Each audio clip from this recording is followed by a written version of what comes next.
All right, Simon. So first and foremost, thank you so much for letting me talk to you. Thanks for Oh, taking the time out of your day. it's wonderful to be here. I'm very pleased.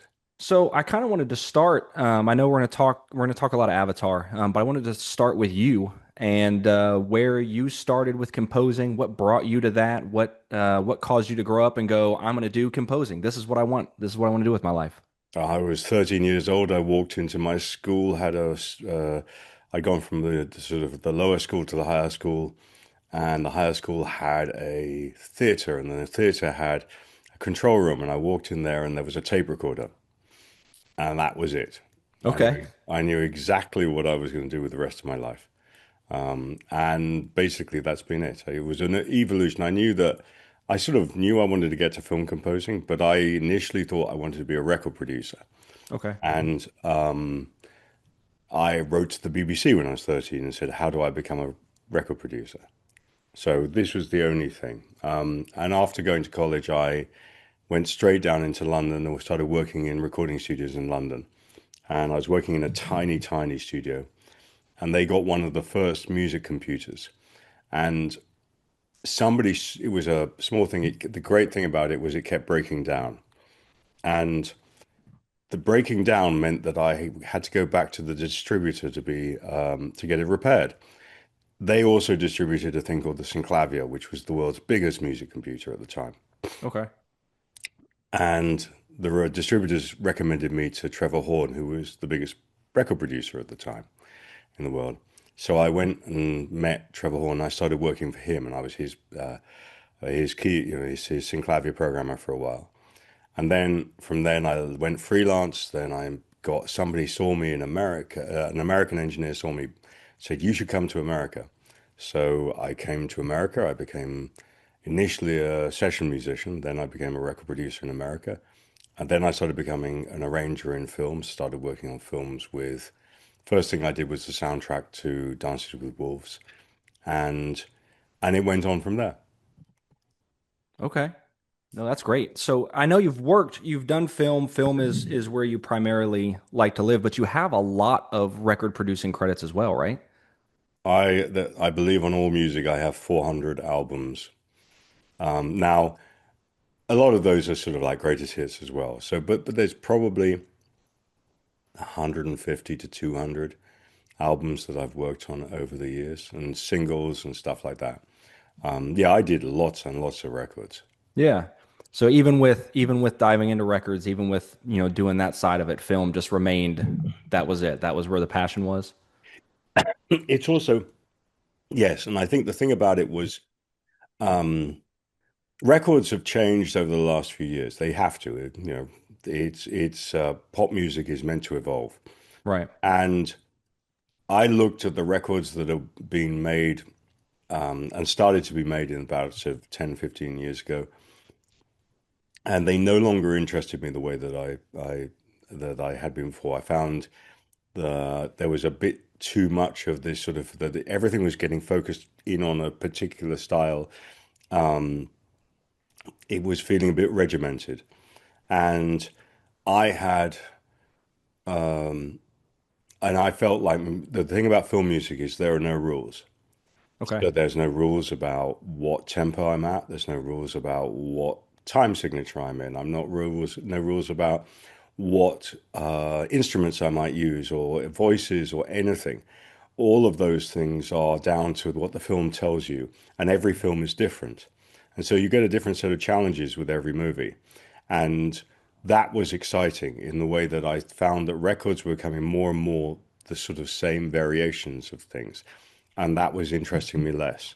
And I'm better off leaving that to Andrew and Andrew Wyatt and Mark Ronson. I think that's uh, who are, we worked on the single for this film.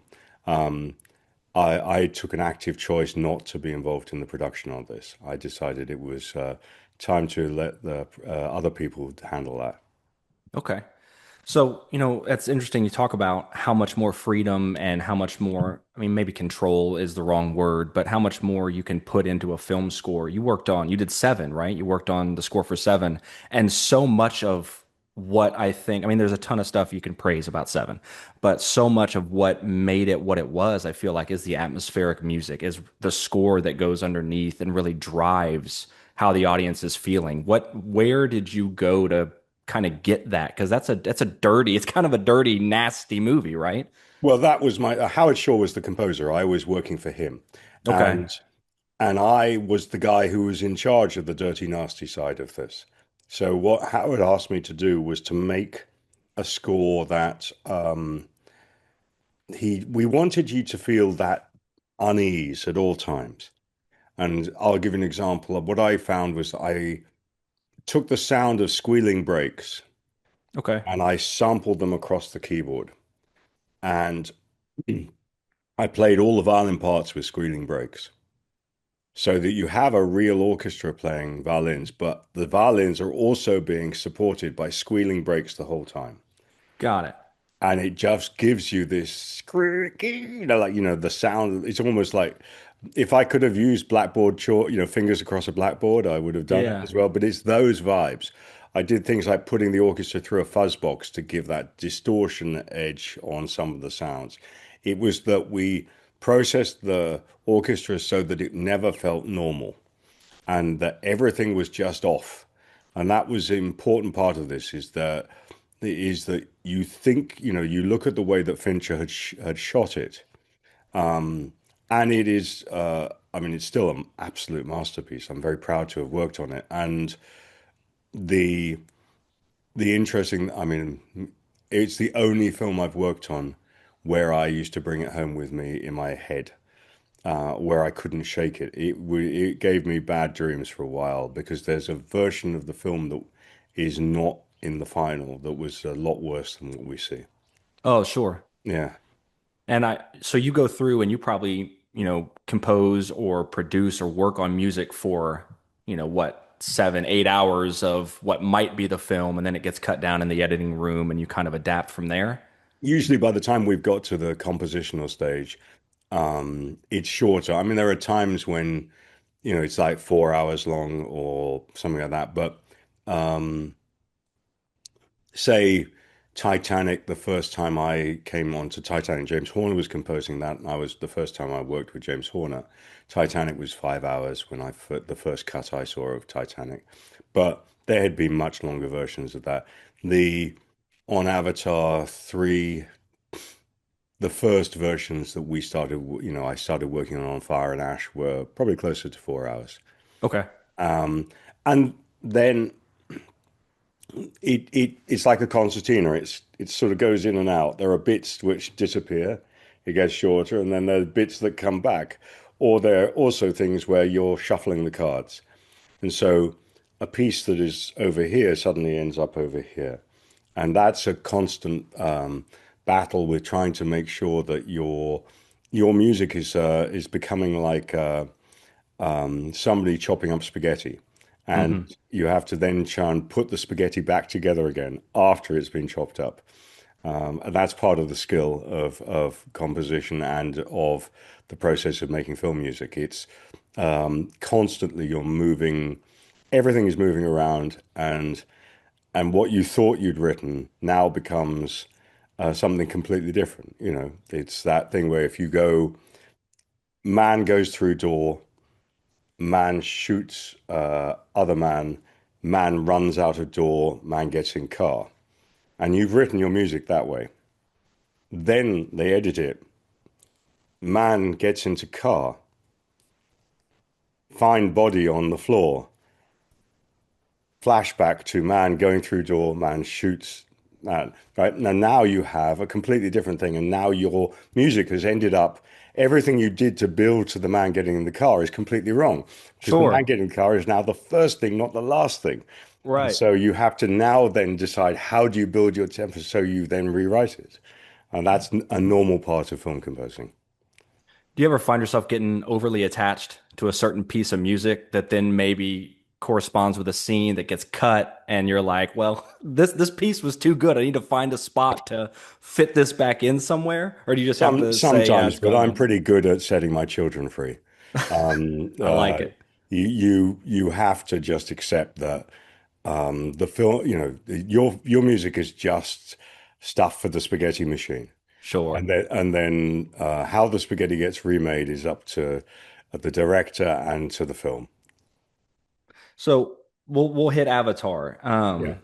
Your role in composition and producing for Avatar has expanded over the entries. Yeah. Yeah. So Yeah. So what first brought one you I bought them. initially?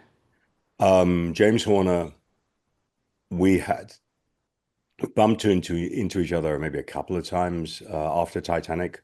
I'd gone off and I'd just gone back to record producing and stuff like that. I'd moved to England because there were some family issues, so I needed to go and so I'd bumped into him at Abbey Road or something like that a couple of times. And um, I was in LA producing Tony Braxton, and he phones me up and says, "Hey, I know you don't do this anymore, but please come and have a look at a film." And he asked me to look at 5 minutes of Avatar 1 and said, "Would you be interested in working on this?" I looked at it, it was astounding. It really was absolutely astounding. So I agreed, and I spent what ended up being the whole of 2009 working with Horner on that. And we came up with an arrangement which was that he did all the thematic stuff and the big orchestral stuff. Mine was the electronic sound, the rhythmic side, the sort of the feel of the film, the music. Yeah. So when Jake does his big thing where he puts his arms out and all the wood sprites fall on him, that was the sort of textures where I would build the wood sprites falling on Jake when he looks around and there's the glowing forest, or if there's the rhythms. And so I'd got immersed in that, and Horner and I decided that we really enjoyed working together a lot. And we had a very, very good team. We enjoyed that whole collaborative process together. Yeah. And the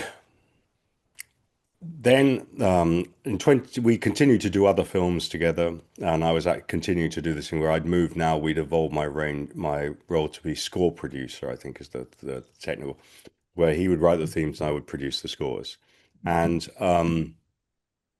then tragically, he died in 2015 in a plane crash. And I was working on among other things, the theme park, the Pandora. There is a theme park for it in Disney World in Florida, Yeah. and I was doing the music for that. The Jim and John, so Jim Cameron, John Landau, the producer of the film, sort of asked me to just finish that off. And then at the end of 2017, they asked me to read the scripts to Avatar 2, 3, 4, and 5. Okay. And because they were fully, at that point, there were four scripts for the next four sequels. And he said to me, you know, we talked about it. I started writing some of the music that needed to be on screen in 2018. Things like Neytiri sings the song chord. There's a song she sings in the film. Somebody has to write the song, somebody has to write the lyric, and so on. So I did all of those bits of on-screen stuff. And then they asked me to do the scores. And so that's been a significant part of the last few years. In 2022, I did Avatar 2, and then for the last 2.5 years, I've been working on Avatar 3, which has been just a monumental task. Oh, yeah. I mean, it's Mm. not only is the rate of the films obviously increased from the initial one, but the scale of each one and the magnitude and what's being packed into each movie seems like, it grows exponentially in between entries. Yes, it is. Um, Yes, it has. And that's so yeah. you didn't know it was going to be a multi-decade project when you signed on for the first Avatar. No, I was told, could I reserve 2013 for Avatar 2? And now here we are in 2026. Yeah. I So love it. Avatar 2 was when James Horner was alive. He was told maybe we'll do Avatar 2 in 2013, which is 4 years away from Avatar 1. Sure. And that then got delayed drastically. We released Avatar 2 in 2022. Right. So we're now I've got technically on the books. Now we haven't confirmed that 4 and 5 are going to get made. But I think at 1.4 billion in the box office so far, I think there's a chance. I think it's probably a pretty safe bet. Yeah. But the that technically is meant to be 2029 and 2031 as well. Sure. And so there's those, and there's I'm going to get to do some other movies as well in the next couple of years, I hope. Great. How collaborative is James Cameron with the music on Avatar? Because I know I mean, he has a lot of control over all of his movies, obviously, but this is his world, his story, his baby. How much give and take is there with the scoring for these? Uh, the there are only two people I have to please. I have to please myself, and then I have to please Jim. And Right, it's as simple as that. It makes life incredibly simple because if you can imagine for most movies, what happens is, yes, you've got the director and you're trying to please the director, and that you're also trying to get the director, you're trying to get the best music for the film for the director. And sometimes directors may not be musically sophisticated in the way that they want, so that that you think that they're not actually improving the film with their musical choices. Jim is the opposite. I think he has a phenomenal sense of what music should do in his film, and I've invariably find that when he suggests things or moves stuff that I've written to somewhere else, that the music gets better. That's not always the case. But the if you work on a normal film, first of all, you've got to deal with the director. Secondly, then the producers get involved because they all want to have an opinion because they right, want to because they may then you discover that maybe the executive producers and the executive producer's daughter or son who's had a great idea saw something in the theater the other day. Wouldn't it be cool if we did this? And I'm not kidding, this happens all the time.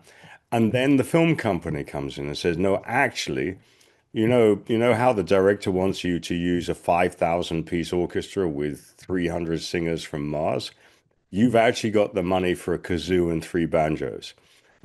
And you have to sort of balance all of those things out. Avatar, I have Jim. And and what do you say to a man who's made three of the four top films of all time? right, Other than yes. Now, I don't mean that because he is very, very collaborative in that if I show him something, we have a thing called a temp score, which is where he shows me his intentions. But the great thing about Jim is he says, this is what I'm intending, not what I exactly want. And so he will show me this and say, I'd like it to feel like this. My job is to take it from what he feels to making it that the film owns the piece of music. That now I've written something specific to this film, not a copy of something else. right. And he's great about that. The other thing is often I will say, yeah, your temp is wrong. Let me show you something else. And on with the sound of the ash, when the ash first attack, his temp was completely different. I showed him something completely different to what he had, and with these thing called these Murin these Mongolian instruments and so on. The moment I showed it to him, he went, "Yeah, that's it." And so he's very open to a better idea if the idea is better, Sure. and so that works great. And we talk for hours and hours and hours and hours about the music. And the other great thing about Jim is that when you are discussing something with Jim, you get 100% of his attention. The phone never rings, nobody interrupts. We will take a break for lunch or dinner, but I remember our first spotting session, which is where we go through and choose the music for the film. For Yeah, Avatar 3, the first spotting session was 3 days, no interruptions. And that's got to be great.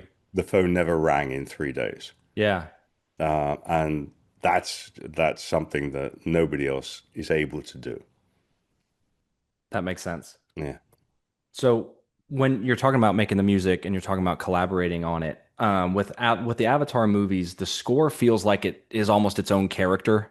I mean, some films it underlays, some films it's just kind of background, but in Avatar it feels like it plays as integral a role to the story as anything that you see. Do you find yourself trying to bounce in and out of different characters, like for different spots of the score? How does that work for you? Very much so. The Jim wanted a thematic score.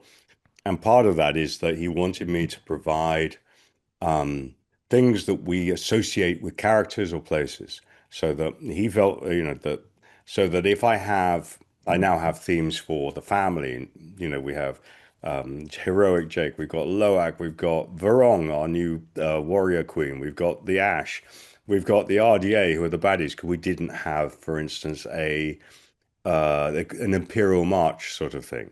Sure. And now we have. We've got a Quaritch theme, we've got an Awa theme, we've got a Kiri theme, we've got all these things that come up. And part of that is because he feels it gives you that resonance with characters and so on. And he wants that emotional connection that those, like an epic sweeping film score with themes, is something that he's grown up with, that he loves as the idea. And for this sort of film, if I can help you navigate some of the big action scenes by using themes, then I will. I think you nailed it. I watched the movie over this past weekend. I'd seen, I watched Avatar when it came out in the theaters. I was actually working a movie theater when it came out, so I think I saw it probably 32 times because everybody Mm. wanted to come see it with me. Yeah. But I really felt it in this new one how much the music meant to what was happening and how well it indicated to the audience, this is what you're supposed to feel. This is what's happening. This is how you should approach it. And you created instruments for this movie, right? Yep. So, Yeah, go. no, no, go ahead. I was going to have you tell me a little bit about that. So the wind traders are, we see the wind traders, they sail these 800-foot tall flying galleons. And on one of the scenes, and we have it in the film, there's about 30 seconds of it in the film. It was originally 3 minutes. They're they're having a thing called the wind traders jig, which is a dance on the galleon, and it's they're dancing, they're singing, and so on, but they're also playing instruments. They can't play. I can't give them, say, guitars and banjos. Right. They're 10 feet tall. They have three fingers and one thumb. They're from a different planet. They've got to play different instruments.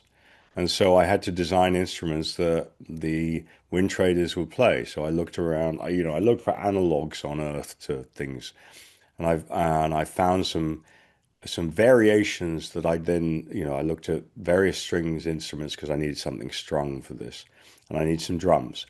And the strung instruments, I wanted them to reflect the fact that they use rigging. Their ships are full of ropes and so on. And I'd seen across in a lot of societies, you see this thing the where their instruments reflect the society.